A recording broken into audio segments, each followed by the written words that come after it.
अस्सलामु अलैकुम वरहमतुल्लाहि वबरकातुहू बिस्मिल्लाहिर्रहमानिर्रहीम रब्बिश इश्रह ली सदरी व यस्सिर ली अमरी वहलुल उक़दतम मिन लिसानी यफ़क़हू क़ौली। जैसे कि मैंने अपने यूट्यूब चैनल के इंट्रोडक्शन में कहा था कि हम इंशाअल्लाह इस चैनल के ऊपर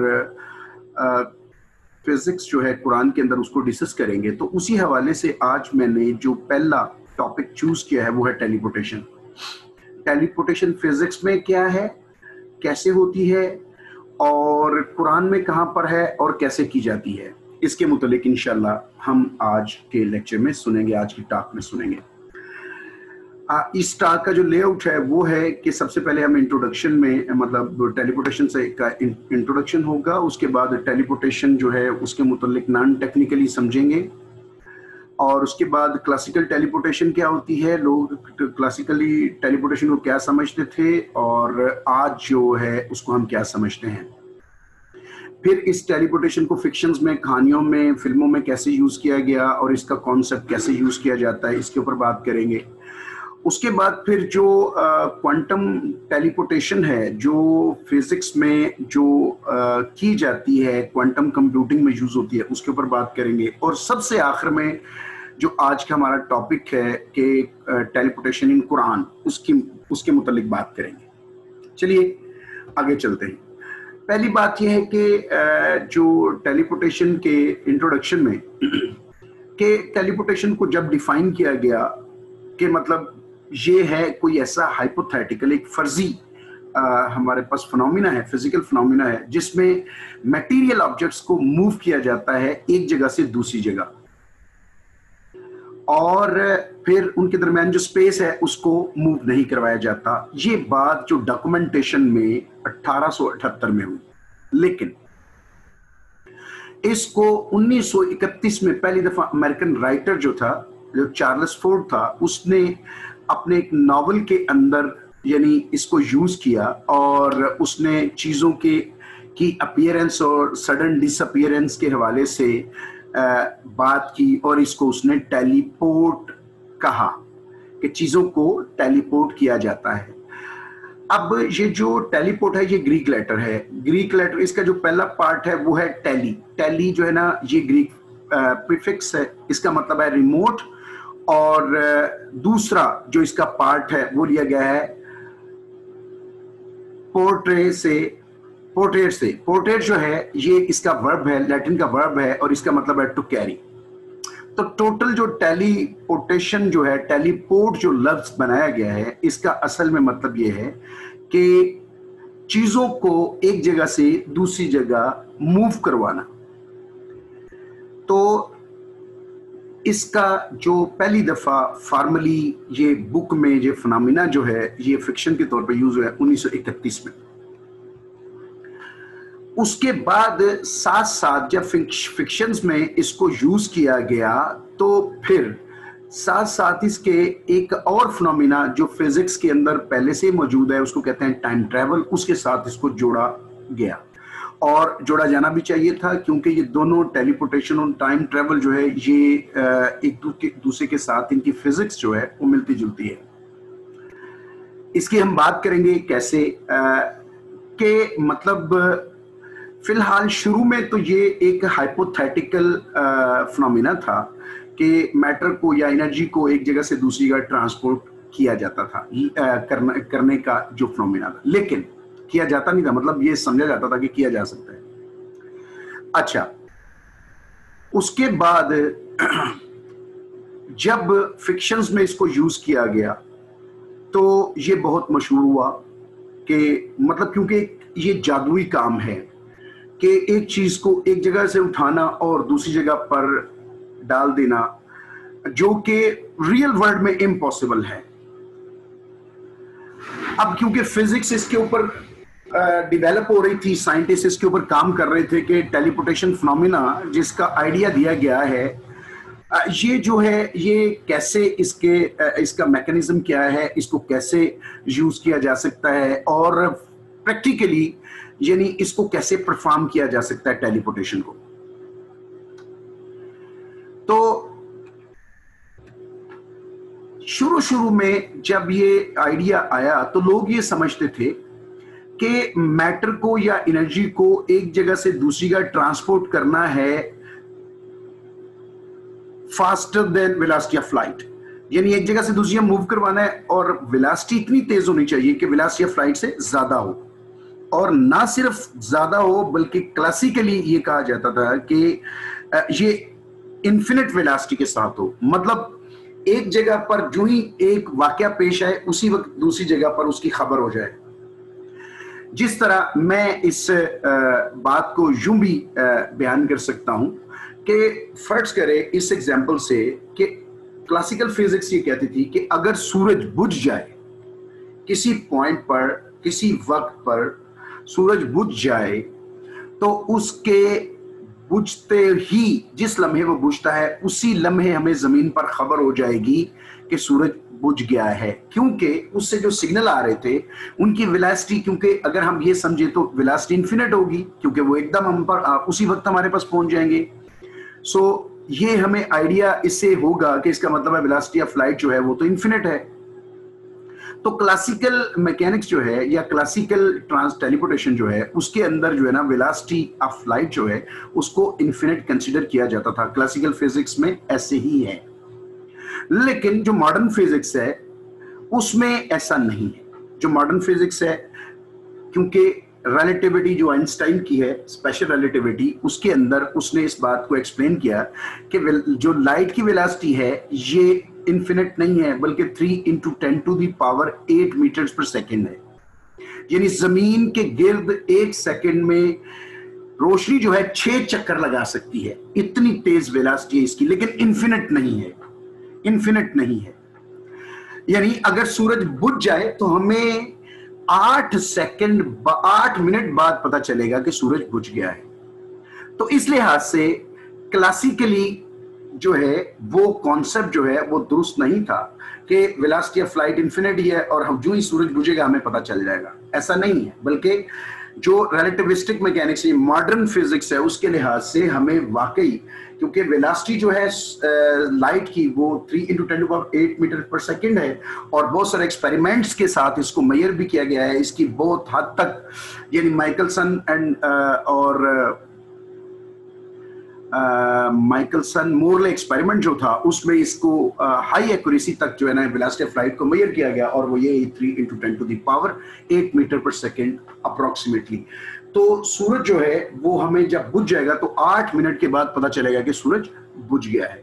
तो इसका मतलब ये है कि ये जो बात है ये दुरुस्त है कि लाइट जो है वो जो ट्रांसमिशन होती है वो इन्फिनिट वेलोसिटी के साथ नहीं होती, बल्कि वेलोसिटी ऑफ लाइट जो है वो यानी ट्रांसमिशन जो है वो 3 × 10⁸ मीटर्स पर सेकेंड के साथ होती है।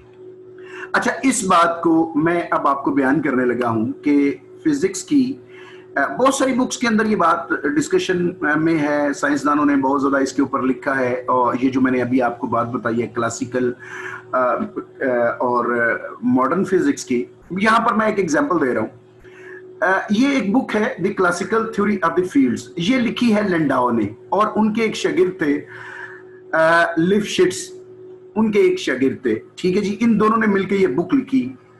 ये जो लैंडाओ है इसने 1962 में नोबेल प्राइज विन किया था कंडेंस्ड मैटर के ऊपर, क्योंकि इनका काम बहुत ज्यादा था कंडेंस्ड मैटर पर, और स्पेशली जो था वो था लिक्विड हीलियम के ऊपर। तो इनको नोबेल प्राइज जो है 1962 में दिया गया, और इनकी ये बुक है। और यहाँ पर तस्करा करने का मतलब भी यही है कि मतलब ये बुक जो है हम सबको, जो फिजिक्स के स्टूडेंट्स हैं एटलीस्ट, उनको तो जरूर इसको पढ़ना चाहिए। और नॉर्मली पाकिस्तान के अंदर तो ये बिल्कुल भी पढ़ाई नहीं जाती, और बल्कि पढ़ाई अगर कहीं पर पढ़ी भी हुई है लाइब्रेरीज के अंदर तो इसको तो लोग पढ़ते ही नहीं है, इससे तो डरते हैं, खौफजदा हैं। मुझे पता है कि मैंने एक दफा इस किताब को हाथ लगाने की कोशिश की और मेरे एक कुलीग ने मुझे कहा कि इसको हाथ मत लगाओ, ये वो किताब नहीं है कि जिनको हाथ लगाया जाए, तुम कोई और किताब पढ़ो। तो कहने का मतलब यह है कि ये किताब जो है, मेरा हवाला देने का मतलब यही था कि इसको देखा जाए, इस किताब को। अच्छा, इस किताब के अंदर ये जो पैराग्राफ लिखा है वो यही है कि ये क्लासिकल लिमिट्स जो हैं वेलोसिटी की वो बताता है। यानी इसमें देखिए जो आपके रिलेटिविस्टिक फार्मूलाज हैं उनके अंदर अगर आप वेलोसिटी ऑफ लाइट को इन्फिनिटी पुट कर दें, रिलेटिविस्टिक जो आपके रिलेशंस हैं उनके अंदर वेलोसिटी ऑफ लाइट को अगर आप इन्फिनिटी पुट कर दें तो वो सारे के सारे क्लासिकल बन जाएंगे, यानी न्यूटोनियन मैकेनिक्स के वो फार्मूलाज बन जाएंगे, उनमें वो रिड्यूस हो जाएंगे। यानी आप यूं समझें कि वो रिलेटिविटी का स्पेशल केस है कि जब आप वेलोसिटी ऑफ लाइट को इन्फिनिटी कंसीडर करें तो आपके फार्मूलाज रिलेटिविस्टिक मैकेनिक्स के फार्मूलाज हैं वो न्यूटोनियन मैकेनिक्स में कन्वर्ट हो जाते हैं। तो यूं ये बात दुरुस्त है कि हम ये जो हमारा जो कॉन्सेप्ट क्लासिकली था कि velocity of light infinity, that was wrong. और क्योंकि रिलेटिविटी जो है उसके ऊपर बहुत सारे एक्सपेरिमेंट्स हो चुके हैं, जिसकी वजह से अब तो ये बात जो है बहुत ज्यादा प्रूव हो चुकी है, इसलिए वेलोसिटी ऑफ लाइट जो है 3 × 10⁸ मीटर्स पर सेकेंड ही है। अब ये जो फिक्शन के अंदर जब टेलीपोर्टेशन को यूज किया गया फिक्शंस में, तो इसका जो सबसे पहला कॉन्सेप्ट यूज किया वो था बीमिंग का। बीम का मतलब होता है, आप यूं समझें कि एक लाइन, या यूं समझें कि उर्दू में मुझे इसको बताना नहीं आ पा रहा कि एक धार, आप यूं समझें। ये कॉन्सेप्ट कैसे यूज किया गया? ये यूज ऐसे किया गया फिल्मों के अंदर, जो मूवीज थी उनके अंदर ये कॉन्सेप्ट इस तरह यूज किया गया कि एक मटेरियल चीज है, उसको मतलब कोई मैस है हमारे पास, कोई आदमी है, उसको डीमटेरियलाइज किया जाता था। डीमटेरियलाइज किसी मशीन के अंदर किया जाता था और वो रेडिएशंस में कन्वर्ट हो जाता था, और इलेक्ट्रोमैग्नेटिक रेडिएशन में कन्वर्ट होने के बाद उसको एक जगह से दूसरी जगह सेंड किया जाता था और डेस्टिनेशन के ऊपर जाके उसको दोबारा मशीन के जरिए से मटेरियलाइज कर लिया जाता था। और ये वाला कॉन्सेप्ट जो है, जो फिक्शंस में यूज हुआ है, इसको कहते हैं बीमिंग। और इसको फिजिक्स में चेक भी करने की कोशिश की गई है कि क्या वाकई ऐसा पॉसिबल है, लेकिन बहरहाल इसके ऊपर अभी तक इंसान को फिजिक्स के अंदर जो एक्सपेरिमेंट में कामयाबी नहीं हुई। अच्छा, दूसरी बात जो है कि यही जो कॉन्सेप्ट है, इसको असल में शुरू में ये जो कॉन्सेप्ट था बीमिंग का, ये स्टार ट्रेक एक साइंस फिक्शन सीरीज थी, उसके अंदर इसको यूज किया गया था, इस कॉन्सेप्ट को, बीमिंग को। और उसके अलावा इसको बहुत सारे टाइम ट्रैवल मशीन्स और मूवीज के अंदर जो है ना ये यूज किया गया। जिस तरह डिजेवो है, डिजेवो के अंदर भी इस तरह का एक कॉन्सेप्ट जो है, ये डिजेवो भी एक मूवी है, इसमें इस कॉन्सेप्ट को यूज किया गया है कि एक शख्स को जो है वो पास्ट में भेजते हैं एक मशीन में बिठा के, रेडिएशन में कन्वर्ट करके। यूं मतलब ये जो कॉन्सेप्ट था बीमिंग का, ये बहुत ज्यादा यूज किया गया। लेकिन इसके साथ साथ एक और कॉन्सेप्ट भी लॉन्च किया गया, और वो कॉन्सेप्ट था टेली ट्रांसपोर्टेशन। एक था टेलीपोर्टेशन, एक है teletransportation paradox. Teletransportation paradox जो है, इसकी एक्सप्लेनेशन यूं दी गई कि एक टेली ट्रांसपोर्टर मशीन है जिसके अंदर जिस बंदे को एक जगह से या दूसरी जगह ट्रांसपोर्ट करना है, या किसी चीज को एक जगह से दूसरी जगह ट्रांसपोर्ट करना है, तो क्या किया जाता था कि उसकी मॉलिक्यूलर कंपोजिशन को रिकॉर्ड कर लिया जाता था, और उसको फिर मॉलिक्यूल्स एटम्स में डिकम्पोज कर लिया जाता, यानी ब्रेकडाउन कर लिया जाता उसे एटम्स में। अब वो जो इंफॉर्मेशंस होती, उन इंफॉर्मेशंस को एक जगह से दूसरी जगह ट्रेवल करवाया जाता, यानी इस टेली ट्रांसपोर्टेशन पैराडॉक्स में मार्स पर, जमीन से मार्स पर करवाया गया। यानी एक बंदा जो है टेली ट्रांसपोर्टर के अंदर सो रहा है, और वहां पर उसके मॉलिक्यूल्स को जो उनकी मॉलिक्यूलर कंपोजिशन है उसको जो है रिकॉर्ड किया गया है, उसको फिर ब्रेकडाउन एटम्स में किया गया है, फिर उसकी इंफॉर्मेशंस को मार्स पर भेजा गया है। मार्स के ऊपर एक और मशीन है जो कि उन इंफॉर्मेशंस को रिक्रिएट करती है, और अपने पास लोकली उसके पास कार्बन, हाइड्रोजन और दूसरे जितने भी एटम्स हैं वो मौजूद थे, जो बॉडी बनाने के अंदर उस शख्स की जरूरत थी, वो उन मैटर से वहां पर मौजूद था, उससे उस बंदे को बना देती है। और वो जो एटम्स एग्जैक्टली सही उनकी रिलेटिव पोजीशंस जो होती हैं उनके ऊपर लगते हैं। तो ये जो पैराडॉक्स था, इस पैराडॉक्स को फिर ये यहां तक भी कहा गया कि वो जो बंदा जमीन के ऊपर सो रहा है वो सो गया है, और अब वो यूं समझे कि उसकी कॉपी जो है वो मार्स पर है, मरीख पर है, और वहां पर वो सब कुछ उसी तरह जिस तरह जमीन पर बंदा फील करता था, अब वो सो रहा है और अब वो वहां पर फील करता है, उसकी फीलिंग्स वहां पर हैं, वो पेन भी फील करता है, ईच एंड एवरीथिंग जो है उसकी सेंसेशन जो है वो मौजूद है। अच्छा, तो ये भी एक कॉन्सेप्ट जो है ना वो पैदा हुआ, टेली ट्रांसपोर्टेशन, ये पैराडॉक्स था, ये भी एक। लेकिन अभी तक ये जो सारी चीजें हैं, टेलीपोर्टेशन और टेली ट्रांसपोर्टेशन पैराडॉक्स जो है, इसको फिजिकली अभी परफॉर्म नहीं किया गया। अब हम बात करते हैं क्वांटम टेलीपोर्टेशन की, जो कि देखिए कॉन्सेप्ट जो था वो एक हाइपोथेटिकल कॉन्सेप्ट था टेलीपोर्टेशन का, लेकिन जब इसके ऊपर फिजिक्स डेवलप करने की कोशिश की गई तो साइंटिस्ट जो हैं वो क्वांटम टेलीपोर्टेशन पर पहुंच गए। यानी मैक्रोस्कोपिकली तो अगर मैटर को या एनर्जी को ट्रांसपोर्ट नहीं किया जा सकता था, लेकिन क्वांटम टेलीपोर्टेशन में मैटर को ट्रांसपोर्ट किया जा सकता था या इंफॉर्मेशन को ट्रांसपोर्ट किया जा सकता था। तो इसको कहते हैं क्वांटम टेलीपोर्टेशन।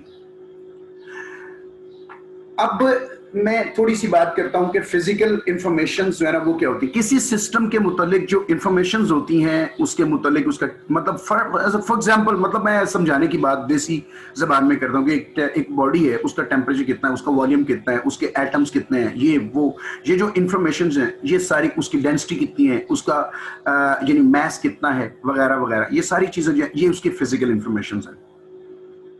ये जो फिजिकल इंफॉर्मेशंस हैं इनमें से इसकी दो टाइप्स होती हैं, एक तो क्लासिकल इंफॉर्मेशंस होती हैं, एक क्वांटम इंफॉर्मेशंस होती हैं। क्लासिकल इंफॉर्मेशंस असल में लिया जाता है क्लासिकल सिस्टम्स से। क्लासिकल सिस्टम्स जो हैं ऐसे सिस्टम होते हैं जिनको हम मैक्रोस्कोपिक सिस्टम्स कहते हैं। बड़े सिस्टम को क्लासिकल सिस्टम्स कहते हैं, जिनके ऊपर क्वांटम मैकेनिकल इफेक्ट्स जो होते हैं वो डोमिनेट नहीं करते। लेकिन ऐसे सिस्टम्स जब मतलब क्लासिकल सिस्टम है, इसके टुकड़े कर दिए जाए, मतलब बहुत छोटी स्टेट में चला जाए, एटॉमिक लेवल के ऊपर चला जाए, तो सिस्टम जो है क्वांटम बन जाता है। मतलब अगर एक एटम हो जाए या एक इलेक्ट्रॉन हो जाए या एक प्रोटॉन हो जाए, तो फिर इनके ऊपर ये क्वांटम सिस्टम्स हो जाते हैं, क्योंकि इनके ऊपर जो क्वांटम मैकेनिकल इफेक्ट्स हैं वो डोमिनेट करते हैं। अब यहां पर मैं आपको फिलहाल क्वांटम मैकेनिकल इफेक्ट्स जो हैं वो समझा नहीं सकता। जो फिजिक्स के लोग हैं शायद उनको मेरी बात की समझ आ रही होगी क्वांटम मैकेनिकल इफेक्ट्स क्या हैं, कि यानी हाइजेनबर्ग का प्रिंसिपल जो है वो उसके ऊपर आना शुरू हो जाएगा। फिर उसके बाद उसके यानी हाइजेनबर्ग का एक्सपेरिमेंट जो हाइजेनबर्ग का जो हाइपोथेसिस है वो उसके ऊपर लगना शुरू हो जाएगा। उसका प्रिंसिपल, हाइजेनबर्ग का प्रिंसिपल जो है वो लिमिट लगाना शुरू हो जाएगा, कि मतलब अगर आप उसकी पोजीशन एक्यूरेटली मेजर करते हैं, मोमेंटम अनसर्टन हो जाएगा, और अगर मोमेंटम मेजर करने की कोशिश करते हैं तो उसकी पोजीशन यानी अनसर्टन हो जाएगी।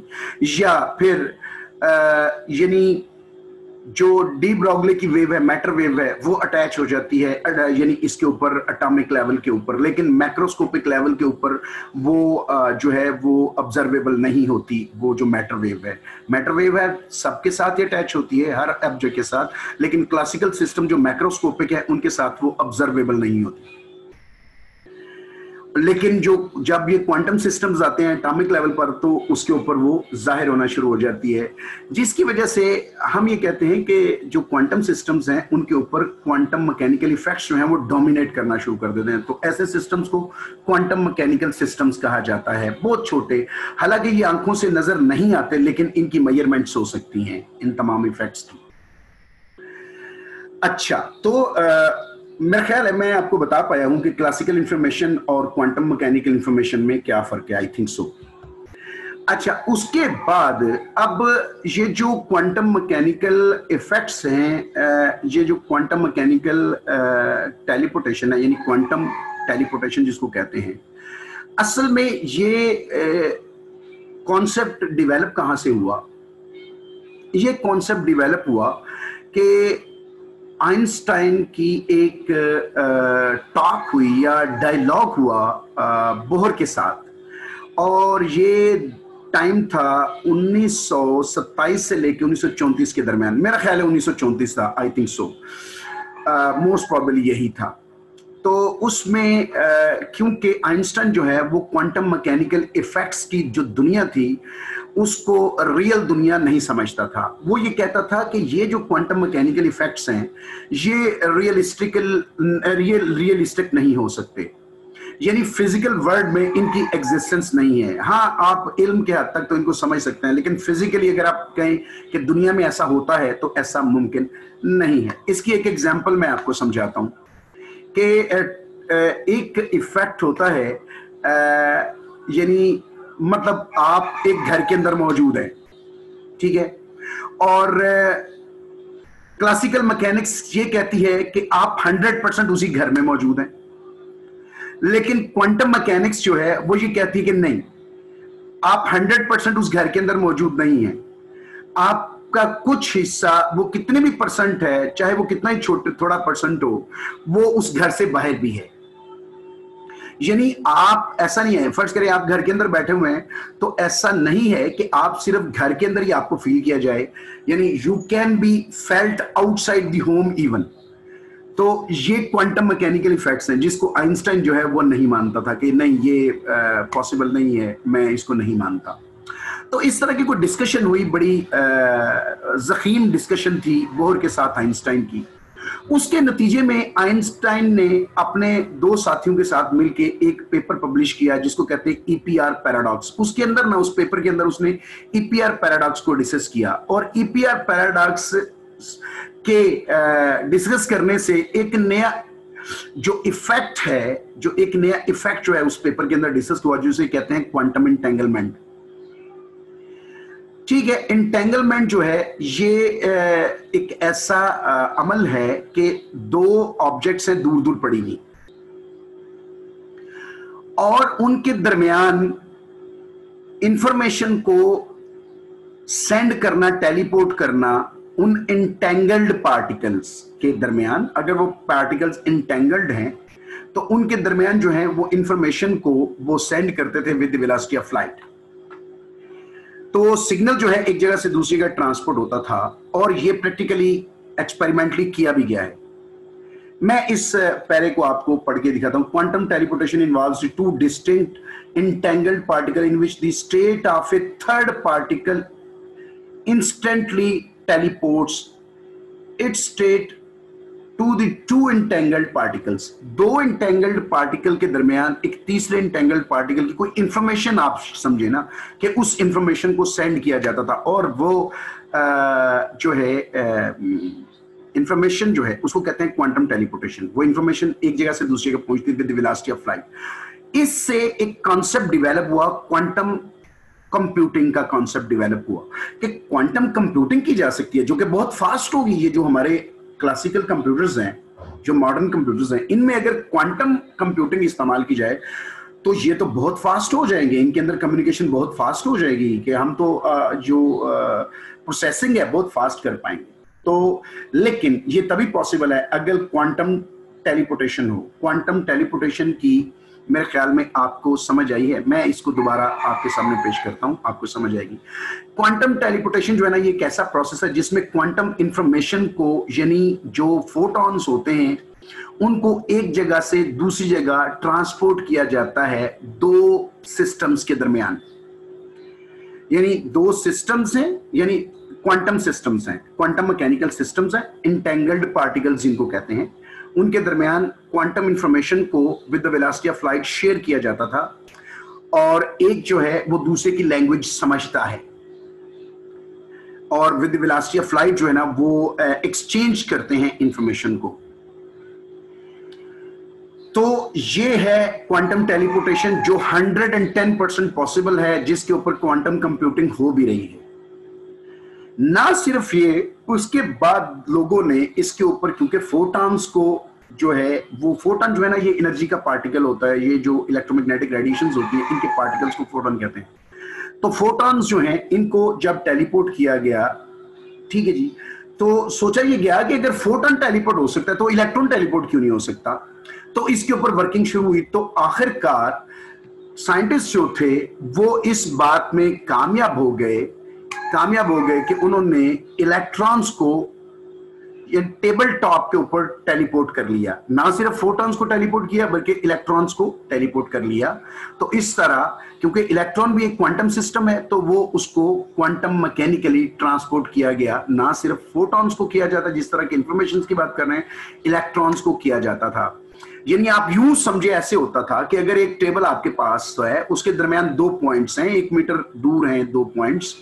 एक पॉइंट के ऊपर इलेक्ट्रॉन पड़ा हुआ है और दूसरे पॉइंट पर भी इलेक्ट्रॉन, दूसरा पॉइंट उससे 1 मीटर दूर है, वहां पर फर्ज करें इलेक्ट्रॉन नहीं है। चले इस तरह यूं समझ लें कि वहां पर एक पॉइंट पर इलेक्ट्रॉन पड़ा है और दूसरा पॉइंट 1 मीटर दूर है। इलेक्ट्रॉन को एक जगह पर जिस वक्त खत्म किया जाता है, दूसरी जगह पर वो उसी वक्त एट द सेम टाइम वो जाहिर हो जाता है।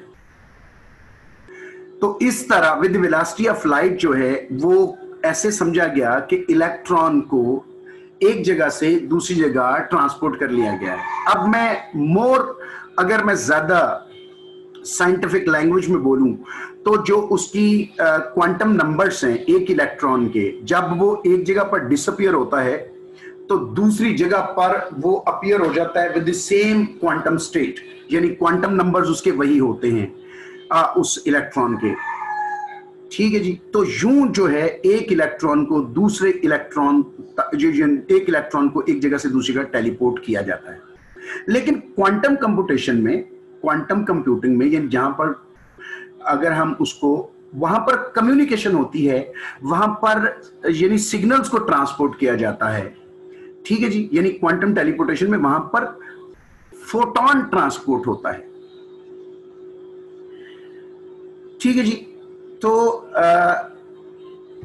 उसके बाद जिस तरह मैंने आपको कहा है, ये कुछ पेपर्स हैं जिनके अंदर ये एविडेंसेस मौजूद हैं कि इलेक्ट्रॉन्स को एक जगह से दूसरी जगह टेलीपोर्ट किया गया है। जिस तरह के इसका टाइटल जो है वो Pauli based fermionic teleportation with the free massive particle by the electron exchange fluence. तो ये इसके अंदर डिस्कस किया गया है कि किस तरह क्वांटम टेलीपोर्टेशन इलेक्ट्रॉन्स की होती है, इलेक्ट्रॉन्स को कैसे एक से दूसरी जगह मूव किया जाता है। अच्छा, दूसरी बात यह है कि ये एक और है कि quantum teleportation of the electron in the quantum wires with the surface acoustic waves, ये एक और रिसर्च पेपर है। तो यानी लोग जो हैं वो अभी तक इसके ऊपर कोशिश कर रहे हैं। लेकिन ये सारी गुफ्तगू का जो सारा हासिल है वो ये है कि देखिए, टेलीपोर्टेशन शुरू की, उसके ऊपर फिजिक्स ने काम किया, लेकिन अभी तक कामयाब किस बात में हुई है कि सिर्फ मतलब आप अगर मैसिव पार्टिकल की बात करें तो एक इलेक्ट्रॉन को दूसरे एक जगह से सिर्फ 1 मीटर या 2 मीटर दूर तक ट्रांसपोर्ट कर सके हैं, ये टेलीपोर्ट कर सके हैं। इसके अलावा मतलब अगर आप ये कहें कि बल्क में एक चीज को दूसरी का मूव करवाएं, तो ये फिजिक्स में अभी तक कोई मशीन कर नहीं पाई, ये फिनोमिना पॉसिबल नहीं हो पाया, इसलिए ये इम्पॉसिबल है फिलहाल।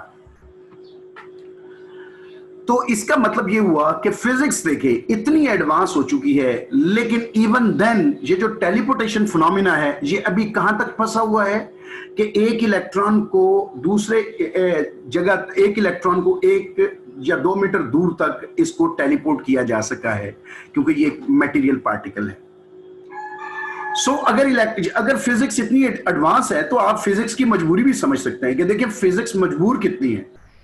अच्छा, दूसरी तरफ अब हम आते हैं अपने असल टॉपिक की तरफ के, यानी कुरान मजीद में टेलीपोर्टेशन किस जगह है।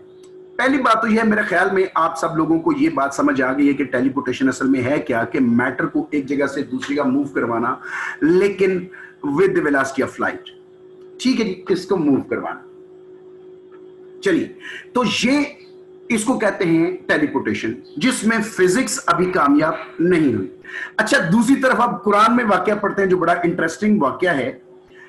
सूरह नमल के अंदर, ये इस कुरान मजीद की 27वीं सूरा है और इसकी आयत नंबर 38 में एक वाकया बयान हुआ है। उससे पहले इसकी बैकग्राउंड है इस वाकया की, और इस वाकया की बैकग्राउंड मैं आपको थोड़ी सी बयान करता हूं, उसके बाद मैं इस आयत पर आता हूं। इस वाकया की बैकग्राउंड ये है कि एक दिन हजरत सुलेमान अलैहिस्सलाम, जो कि यरूशलेम में थे, अपनी दरबार लगाया और उसमें जिन्नों को और और जानवरों को और परिंदों को, यानी परिंदों को इकट्ठा किया। तो उसमें सारे पहुंच गए, जिन भी पहुंच गए और परिंदे भी पहुंच गए, लेकिन एक हुदहुद नहीं पहुंचा। ये मैं बयान नहीं कर रहा, ये कुरान बयान करता है। अगर आप इसकी आयत नंबर कोई 35 से शुरू करें तो आपको 34 से शुरू करें तो आपको ये स्टोरी जो है वो वहां पर नजर आएगी। हुदहुद वहां पर नहीं पहुंचा तो हजरत सुलेमान अलैहिस्सलाम को बहुत गुस्सा आया और उन्होंने कहा कि अगर ये मुझे मिले और अगर ये अपनी रीजन पेश ना कर पाए तो मैं इसे सजा दूंगा। अच्छा, थोड़ी ही देर बाद जो है ना हुदहुद वहां पर आ गया, उस दरबार में पहुंचा, हजरत सुलेमान अलैहिस्सलाम के दरबार में पहुंचा। हजरत सुलेमान अलैहिस्सलाम ने उससे पूछा तुम किधर थे? तो वो आगे से कहने लगा, अर्ज करने लगा कि हुजूर मैं जो था, मैं तो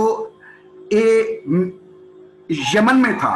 एक इस तरह मैंने एक औरत देखी है जो कि इतनी बड़ी कौम के ऊपर हुकूमत करती है लेकिन वो आग को पूजती है। तो जब ये बात की तो हजरत सुलेमान अलैहिस्सलाम ने उसको हुदूद को खत दिया और कहा कि ये खत ले जाओ और उसके महल के अंदर, उस औरत के महल के अंदर जाके डाल देना ताकि वो इस खत को पढ़ ले और खुद एक साइड पर खड़े होके या बैठ के देखते रहना कि वो क्या करती है और वो अगर कोई जवाब देती है तो ले आना। और यानी ये वाकया यहां से स्टार्ट हो जाता है और उसके बाद ये वाकया चलता रहता है। तफसीर में बड़ी डिटेल में मौजूद है, आप तफसीर पढ़ सकते हैं। मैंने ये वाली जो आयात ली है मैंने नेट से ली है, इनमें कमी बेशी हो सकती है लेकिन बहरहाल मैंने इसको कंफर्म रिकन्फर्म किया है, खास तौर पर तफसीर इब्ने कसीर पढ़ के। तो ये जो और इसका तर्जुमा पढ़ के बहुत सारे तराजुम मैंने पढ़े और वो ऑलमोस्ट यही बनते हैं। इसलिए मैंने सहूलत के लिए, क्योंकि नेट पर ये अवेलेबल था तो मेरे पास जो इसको जो टॉक बनानी थी मैंने प्रेजेंटेशन, तो उसमें मुझे ये लगाना था, इसलिए मुझे आसानी से अवेलेबल था, मैंने लगा लिया। लेकिन आप कोई और भी तर्जुमा पढ़ सकते हैं, सेम जो है ना आपको कंक्लूजन मिलेगा। अच्छा, हजरत सुलेमान अलैहिस्सलाम क्या कहते हैं, हम यहां से शुरू करते हैं। 38वीं आयत है। सुलेमान अलैहिस्सलाम ने फरमाया, ए दरबारियों, तुम में कौन है कि वो उसका तख्त, उस औरत का तख्त मेरे पास ले आए कबल इसके कि वो मेरे हुजूर मती होकर हाजिर हो। क्योंकि बिल्कीस का जो तख्त था वो इतना बड़ा था कि वो आ नहीं सकता था और बड़ा जाहो जलाल वाला था, उसके ऊपर हीरे जवाहरात थे, बहुत बड़ा तख्त था, बड़ी शान शौकत वाला तख्त था और बड़ा वजनी था। तो हजरत वो क्योंकि अपने सरदारों के साथ हजरत सुलेमान अलैहिस्सलाम की तरफ तवाइफ के तोहाइफ लेके आ रही थी, तो हजरत सुलेमान अलैहिस्सलाम ने अपने दरबारियों से कहा कि उसके आने से पहले पहले वो तख्त उठा के ले आओ। ये अब सारी बातें जो है तफसीर इब्ने कसीर के अंदर मैंने पढ़ी हैं, मैंने और भी तफसीर में पढ़ी हैं, लेकिन मैंने हवाला जो यहाँ पर दिया है वो तफसीर इब्ने कसीर का ही दिया, आप उसमें पढ़ सकते हैं। अच्छा, अब वहां पर दरबार के अंदर क्योंकि जिन भी मौजूद थे, इंसान भी मौजूद थे और परिंदे भी मौजूद थे, तो अब उनमें से एक जिन जो है ना वो बोला, एक बड़ा खबीस जिन बोला, मैं वो तख्त हुजूर में हाजिर करूंगा कबल इसके कि हुजूर इजलास बर्खास्त करें और मैं बेशक इस पर कुव्वत वाला अमानतदार हूं। यानी मैं जो है वो आपके दरबार खत्म होने से पहले पहले उस तख्त को यहां पर ला सकता हूं। और हज़रत सुलेमान अलैहिस्सलाम ने कहा कि नहीं, मुझे तो इससे पहले चाहिए। अब अगली आयत में इस बात को बयान किया जाता है कि वो कौन था फिर जो वो तख्त ले आया।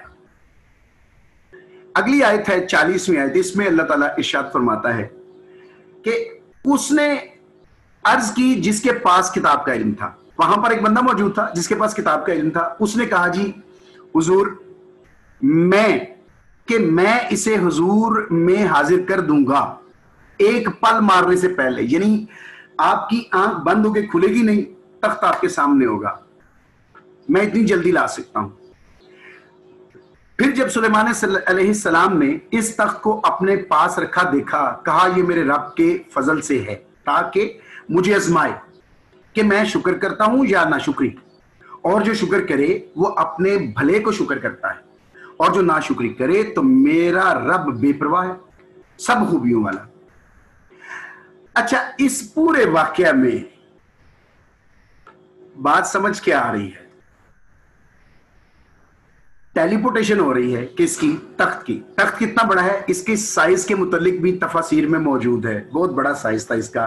फिलहाल मैं उसकी डायमेंशंस आपको इसलिए नहीं बता सकता कि एग्जैक्ट मुझे नहीं पता, इसलिए मैं नहीं बोल रहा, तो इसलिए मैं उसके ऊपर बात नहीं करूंगा, लेकिन बहुत बड़ा था। आप यूं समझे कि मतलब अगर एक 5 मरले का घर है ना, एक 5 मरले का घर है, तो इतना बड़ा उसका तख्त था। ये मैं एक अंदाजे के मुताबिक आपको थोड़ा सा बता रहा हूं जितना मुझे याद है, और शायद इससे भी बड़ा। और वजनी भी इतना था कि उसके ऊपर हीरे जवाहरात लगे हुए थे। अच्छा, अब एक तरफ गौर करें कि फिजिक्स टेलीपोर्टेशन को एक्सप्लेन करती है, उसके ऊपर काम करती है, उसको करने की कोशिश करती है, एक्सपेरिमेंटली परफॉर्म करने की कोशिश करती है टेलीपोर्टेशन। और सिर्फ 1878 में ये इसको डिफाइन किया जाता है, और 2020 आ गया है। यानी आप यूं समझें कि तकरीबन 150 साल हो गया, 150 साल हो गया रिसर्च होते हुए टेलीपोर्टेशन पर, लेकिन साइंस अभी तक कामयाब नहीं हुई। हालांकि इतनी मॉडर्न हो गई है फिजिक्स, और अभी इसमें कामयाब नहीं हुई। इतनी इतनी अच्छी सोफिस्टिकेटेड मशीन्स बनाई हैं, सब कुछ बनाया, एक्सेलरेटर्स बनाए हैं, बहुत कुछ बना, बड़े बड़े अच्छे एक्सपेरिमेंट्स भी कर लिए, बड़े बड़े सोफिस्टिकेटेड एक्सपेरिमेंट भी कर लिए फिजिक्स में, ये कोई इसमें शक नहीं है। लेकिन टेलीपोर्टेशन में कामयाब नहीं हुई फिलहाल।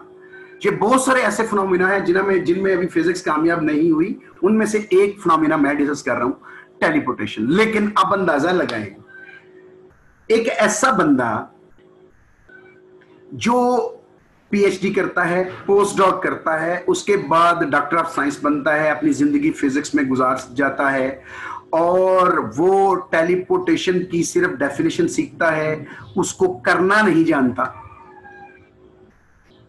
यानी वो ये शायद सीख चुका हो कि उसकी फिजिक्स क्या है, यानी उसमें बिहाइंड द सीन जो फिजिक्स मौजूद है वो क्या है, उसका मैकेनिज्म क्या है, ये वो समझ सकता है शायद। लेकिन अभी तक उसके बस में ऐसा नहीं हुआ कि वो कर पाए। लेकिन यहां पर एक बंदा है, ये बात जो हो रही है ये आज से कमोबेश 3000 साल पहले की बात है। हजरत सुलेमान अलैहिस्सलाम के वक्त की बात है, 3000 कमोबेश 3000 साल पहले की बात मैं बता रहा हूं आपको, इससे ज्यादा हो सकती है। तो तब एक बंदा किताब का इल्म रखता था। किस किताब का इल्म रखता था? कुरान का इल्म रखता था। हम कौन सी फिजिक्स पढ़ते हैं और हम समझते हैं कि कुरान में फिजिक्स नहीं है। ये बंदा जो टेलीपोर्ट कर रहा है, क्या ख्याल है कि ये टेलीपोर्टेशन को नहीं जानता होगा? जो जानता नहीं वो कर कैसे सकता है?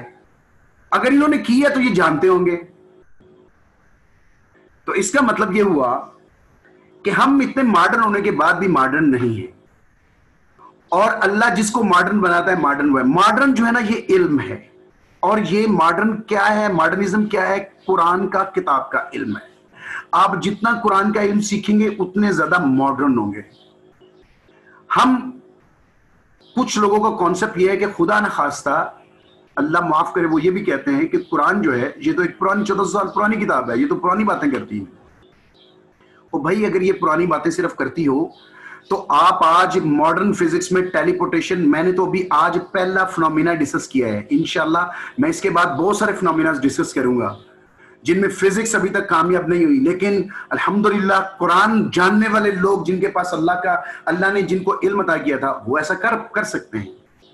तो कहने का मतलब ये है कि फिर ये बंदा जो इल्म जानता था वो इल्म क्या है और कैसे हासिल किया जाता है, ये इंपॉर्टेंट चीज है सीखने वाली। और यही लम्हा फिक्रिया है हमारे लिए कि हम ये इल्म कैसे सीखें। ये इल्म है कुरान का, ये कैसे आएगा, यही सीखने की बात है। मेरा आज का मौजू जो था वो ये याद दिलाना था हमें कि ये इल्म कैसे सीखा जाए, कुरान का इल्म कैसे सीखा जाए। क्या हम ये समझते हैं कि जब हम कुरान सीखेंगे तो फिजिक्स हमें नहीं आएगी? ऐसा नहीं है। मुझे जितनी फिजिक्स की और कुरान की जितनी अल्लाह ने मुझे फहम दी है, मैं ये समझता हूं कि जिस बंदे को कुरान की समझ हो, जिसके पास किताब का इल्म हो, वो फिजिक्स भी जानता है, वो मैथमेटिक्स भी जानता है, वो केमिस्ट्री भी जानता है, वो बायोलॉजी भी जानता है। अल्लाह ताला का उसके ऊपर बहुत फजल होता है। हम पढ़ने के बाद, फिजिक्स को पढ़ने के बाद हम उसको परफॉर्म नहीं कर सकते, और एक बंदा जो हमारी तरह फिजिक्स नहीं पढ़ता वो उसी फिनोमिना को परफॉर्म कर लेता है। अल्लाह के वली में और साइंसदान में यही फर्क है कि साइंसदान सारी जिंदगी उसूल पढ़ता रहता है और अल्लाह का वली वही उसूल अप्लाई करता है अपने हाथ से, और वो फिनोमिनास अपने हाथ से करके दिखाता है। ये हमारे पास बहुत सारी एग्जांपल्स मौजूद हैं। मैं अभी यहां पर एक एग्जांपल दे सकता हूं। मैंने एक वाकया पढ़ा। हजरत उमर रजी अल्लाह ताला अन्हु मदीने में बैठ के जुमे का खुतबा इरशाद फरमा रहे थे, और हजरत सारिया रजी अल्लाह ताला अन्हु ईरान के अंदर जंग कर रहे थे। तो हजरत उमर रजी अल्लाह ताला अन्हु ने वहां पर मिंबर रसूल पर बैठे हुए इरशाद फरमाया, या सारिया तो अल जबल, ए सारिया अपनी पीठ जो है पहाड़ की तरफ फेर दो, पीछे से हमला होने वाला है। ये क्या है? ये कौन सा इल्म था? ये कौन सी फिजिक्स थी? ये कौन सी कम्युनिकेशन है? और इस कम्युनिकेशन को, ये कौन सी क्वांटम कंप्यूटेशन है? ये कौन सी क्लासिकल ट्रांसमिशन है या क्वांटम ट्रांसमिशन है जो हो रही है कि उमर रजी अल्लाह तआला अन्हु मदीने में बैठ के बोल रहे हैं और सारिया वहां पर मदीना ईरान में सुन रहे हैं। हमें थोड़ा सा इन चीजों की तरफ समझना चाहिए। हम अपने आप को यह समझते हैं कि फिजिक्स हमने सिर्फ पढ़ लिया तो हम मॉडर्न हो गए। मेरा ईमान यह है कि हम मॉडर्न नहीं हुए जब तक हमें कुरान नहीं आया। इंसान को मॉडर्न होने के लिए कुरान सीखना पड़ेगा। अगर वो चाहता है कि मैं मॉडर्न हो जाऊं तो उसे कुरान सीखना पड़ेगा। मैंने आपको एक एग्जांपल दी है अभी टेलीपोर्टेशन की। मैं बहुत सारे एग्जांपल्स दूंगा इंशाल्लाह। मैंने ये सिलसिला शुरू किया है, मैं इंशाल्लाह बहुत सारे एग्जांपल्स दूंगा। मैं अगला जो टॉपिक है उसमें 5 हिस्से और 6ठी हिस्से के ऊपर लेक्चर देना चाह रहा हूं। इंशाल्लाह उसमें मैं आपको ये साबित करूंगा कि इंसान जो है वो कितना काबिल है, और फिजिक्स और साइंस किस काबिल बड़ी है, और कुरान जो है वो कितनी काबिलियत वाला है। ठीक है, इंसान जो है, जो मुत्तकी होता है, वो कैसे अल्लाह के करीब होता है। ज्यादा मुत्तकी वही होता है जिसके पास इल्म और अपने इल्म पर अमल करे, वो मुत्तकी होता है। और अल्लाह के करीब वही है जो मुत्तकी है, और ये मुत्तकीन में से हैं। ये हजरत आसिफ बिन बरखिया रजी अल्लाह ताला अन्हु थे, जो हजरत सुलेमान अलैहिस्सलाम के सहाबी थे, जिन्होंने ये वाकया परफॉर्म किया है। इसकी तफसीर आप ये तफसीर इब्न कसीर में पढ़ सकते हैं। ये पेजेस हैं, 611 पेज है।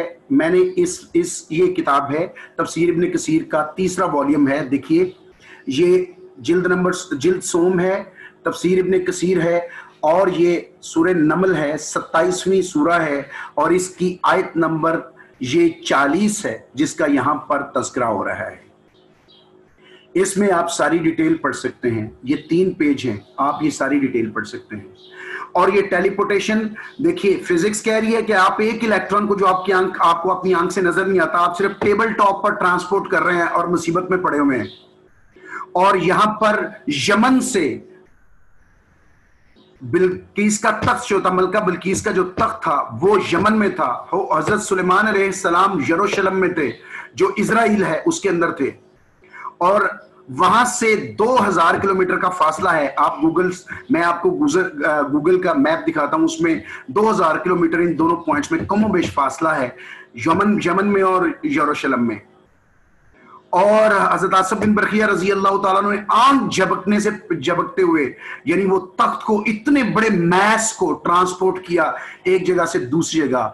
ये फिजिक्स जानते थे, ये बहुत बड़ी फिजिक्स जानते थे। ये ना सिर्फ जानते थे, ये उसको परफॉर्म करना जानते थे। हम परफॉर्मेंस के लिए भी बड़ी बड़ी मशीन्स बनाते हैं, उन्होंने बगैर मशीन के परफॉर्म करके दिखाया। ये है अल्लाह का फजल जिसे हमें समझना चाहिए। ये देखिए, ये यमन है और ये यरूशलेम है, और इनके दरमियान जो फासला है वो कितना है? ये तकरीबन 2198 किलोमीटर फासला है, तकरीबन 2000 किलोमीटर फासला है। और इतना बड़ा मैसिव ऑब्जेक्ट जो है वो उठा के एक जगह से दूसरी जगह ट्रांसपोर्ट करना, ये अभी तक फिजिक्स नहीं कर पाई। और हजरत आसिफ बिन बरखिया रजी अल्लाह ताला अन्हु ने एक लम्हा के अंदर कर दिया। ये इल्म है, ये फिजिक्स का आना है। हम जिस फिजिक्स को आना कहते हैं, ये फिजिक्स आना नहीं है। हमें कोई फिजिक्स नहीं आती, हम सिर्फ फिजिक्स को जानते हैं कि फिजिक्स है, उसका रूल है, हमें आती नहीं है, हम सिर्फ जानते हैं। सिर्फ हमने समझा है फिजिक्स को, अपने जो हमारी सेंसेस है उनसे हमने समझा है।